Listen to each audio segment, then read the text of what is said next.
Hello friends, welcome to మా honey home. ఈరోజు మనం విలేజ్ స్టైల్లో చింత చిగురు పచ్చి రొయ్యలు చాలా టేస్టీగా ఎలా తయారు చేసుకోవాలో చూద్దాము. ఈ కర్రీ మనకి రైస్లో కలుపుకొని తింటే పుల్ల పుల్లగా కమ్మగా భలే రుచిగా ఉంటుందండి. ఈ కూర మాత్రం సూపర్ టేస్టీగా ఉంటుంది. తక్కువ ఇంగ్రీడియంట్స్తో చాలా ఈజీగా చేసేవచ్చు. సో ఇంకా లేట్ చేయకుండా వీడియోలోకి వెళ్ళిపోదాం. తయారీ విధానం చూసేద్దాం.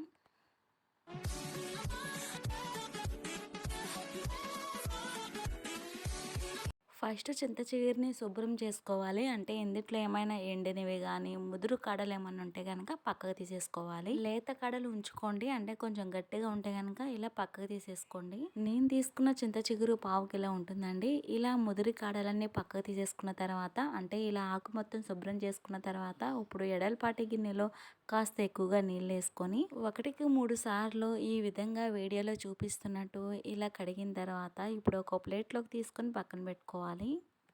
ఇప్పుడు స్టవ్ పైన కడాయి పెట్టుకొని అందులో 4-5 టీ స్పూన్ల ఆయిల్ వేసుకొని ఆయిల్ హీట్ అయిన తర్వాత 3 ఉల్లిపాయలు 3 పచ్చిమిరపకాయలు చిన్నగా కట్ చేసుకొని నూనెలో వేసుకోవాలి. ఉల్లిపాయలు వేసిన తర్వాత కలుపుకొని లైట్ గోల్డెన్ కలర్ వచ్చేంత వరకు ఫ్రై చేసుకోవాలి. ఉల్లిపాయలు ఫ్రై అయిపోయిన తర్వాత ఇందులో ఇప్పుడు ముందుగా క్లీన్ చేసుకొని శుభ్రంగా వాష్ చేసుకున్న పచ్చి రొయ్యలు పావు కిలో వేసుకోవాలి.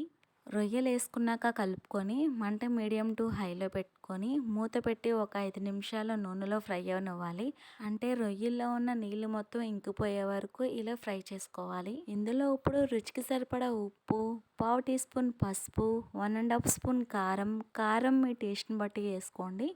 ఇవన్నీ వేసిన తర్వాత అంతా కలిసిలాగా మిక్స్ చేసుకొని ఒక 2 నిమిషాలు ఇలా కలుపుతూ ఫ్రై చేసుకున్న తర్వాత ఇప్పుడు ఒక గ్లాస్ నీళ్ళు వేసుకొని మరోసారి కలుపుకొని మూత పెట్టుకొని కొంచెం దగ్గరగా అయ్యేంత వరకు ఉడకనివ్వాలి.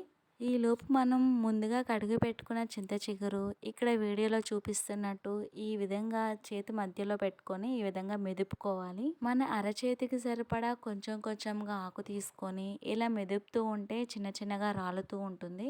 ఈ విధంగా ఆకంతా మెదుపుకోవాలి. ఇలా మెదుపుకున్న తర్వాత ఇప్పుడు కూర చూద్దాము. కూరలో ఉన్న వాటర్ మొత్తం ఇంకిపోయి ఇలా గ్రేవీగా ఉన్నప్పుడే ఇందుట్లో ఇప్పుడు మనం మెదుపుకున్న చింత చిగురు వేసుకొని మంట సిమ్ ఫ్లేమ్లో పెట్టుకొని ఒకసారి కలుపుకొని మూత పెట్టి ఒక 10 నిమిషాలు సిమ్ ఫ్లేమ్లో ఉడకనివ్వాలి.